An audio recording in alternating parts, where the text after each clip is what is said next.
Ok. Vamos falar agora da transformada de Laplace.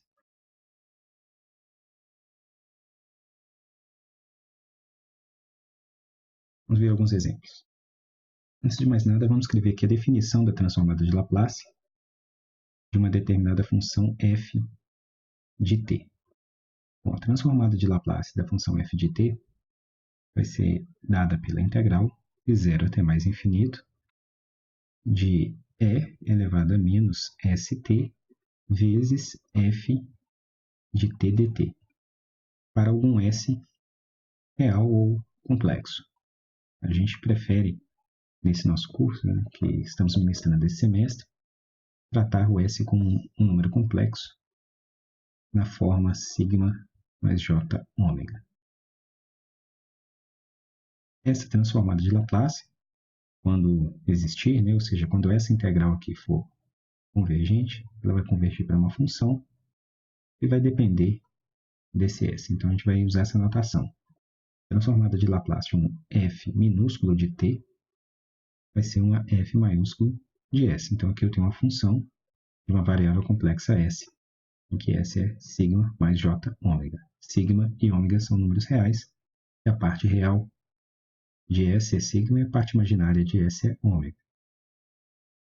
Em geral, essa transformada de Laplace ela é válida para algum sigma maior do que um certo sigma zero. Esse sigma zero a gente chama de abscissa de convergência. Então, vamos partir para um exemplo aqui de cálculo de transformada de Laplace. Primeiro, vamos calcular a transformada de Laplace da função constante igual a 1. Para fazer isso, nós vamos aplicar a definição. Isso vai ser integral de 0 até mais infinito de e elevado a menos st vezes 1 dt. Então, isso vai ser igual a integral de 0 até mais infinito. Isso aqui dentro dá e elevado a menos st dt.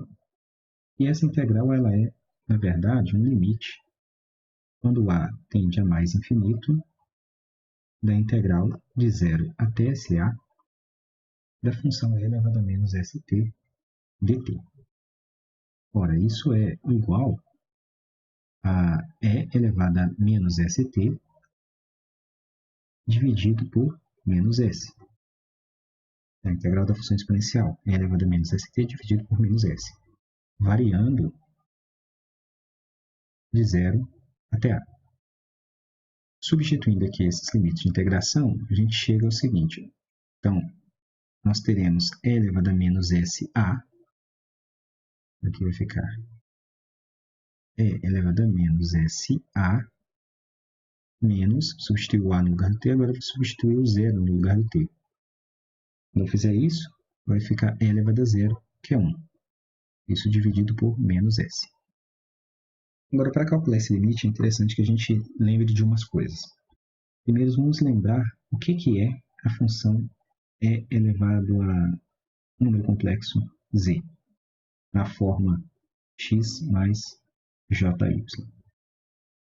Essa função exponencial ela é definida como e elevado a x, que multiplica cosseno de y mais j seno de y. E é elevado a x menos jy é elevado a x, que é elevado à parte real, e multiplica cosseno da parte imaginária, cosseno de menos y mais j seno de menos y. Só que, pelo fato do cosseno ser uma função par, o cosseno de menos y é igual ao cosseno de y. E o seno de menos y é igual ao seno a menos seno de y, na verdade. Então, seno de menos y é menos seno de y, porque seno é uma função ímpar. Então, nós temos que e elevado a x menos jy vai dar e elevado a x cosseno de y menos j seno de y, onde aqui eu troquei seno de menos y por menos, esse menos aqui, seno de y. Para que nós fizemos essa observação aqui? Nós fizemos isso para estudar o que vai acontecer com este termo aqui, e elevado a menos sa, quando A tender a mais infinito.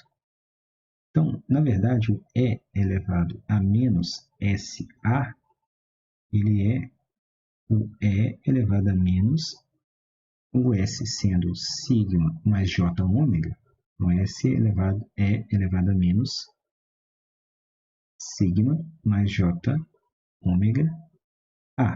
Esse aqui é o S. Distribuindo isso aqui, vai ser E elevado a menos sigma A menos J ômega A. Então, usando a definição de função exponencial que a gente destacou aqui, isso vai ser E elevado à parte real, no caso aqui do expoente, então aqui no nosso caso vai ficar E elevado a menos sigma A, e multiplica cosseno da parte imaginária, só que aqui tem um menos ômega A, então vai ficar só cosseno de ômega A menos J seno de ômega A. Assim como nós observamos aqui. Bom, essa observação aqui foi feita com o intuito de entendermos o que acontece com E elevado a menos SA, em que S é uma variável complexa. Se você estiver fazendo um curso que envolva a transformada de Laplace, em que S é uma variável real, então esse limite fica simples. Basta você notar que essa função aqui é uma função exponencial decrescente, assim, tem esse gráfico. A única exigência é que o expoente seja negativo. Então, quando o x aqui tende a mais infinito, o y está tendendo a zero. Então, a gente percebe que, nesse caso, se o s for maior do que zero, claro que eu estou considerando o s número real, então esse limite vai para zero, se o s for maior que zero. Agora, se o s não for um número real, no curso que você estiver fazendo aí, o s não for considerado um número real, se S for um número complexo, nós temos que analisar dessa forma. O que vai acontecer aí? Quando A tende a mais infinito, E elevado a menos sigma A tende a zero, desde que o sigma seja positivo. Por quê? Eu tenho aqui um exponencial com um expoente negativo. Então, ocorre uma situação semelhante aqui. Exponencial decrescente. Esse termo aqui é um termo oscilatório, um termo limitado. Então, o cosseno ele vai ser uma função limitada, o seno também será uma função limitada. Então, esses termos aqui, como são limitados, aqui essa função é limitada e essa vai para zero, então quer dizer que o produto vai para zero. Então, de qualquer forma, E elevado a menos SA vai para zero. Quando o sigma é positivo, o sigma é a parte real do S.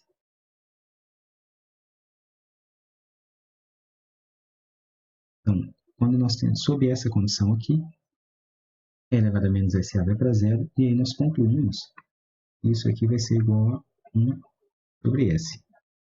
Vamos escrever aqui desde que a parte real de S seja positiva. Claro, se S for real, basta que o S seja positivo. Portanto, o que nós concluímos aí? Nós concluímos que a transformada de Laplace de 1 é igual a 1 sobre S. A parte real de S positiva.